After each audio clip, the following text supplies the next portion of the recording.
চব্বিশ পরগনা দেগঙ্গার গোবর্ধনপুরের দিকে নজর রাখবো, কারণ সেখানে খুনের হুমকিতেই হার্ট অ্যাটাকে মৃত্যু হয়েছে তৃণমূলের বুথ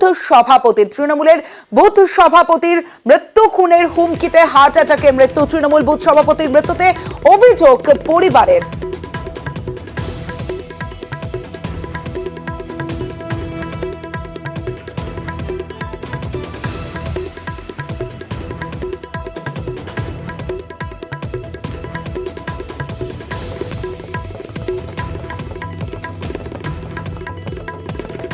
আমি চিন্তা করি না পয়সা থাকলে সবই হবে।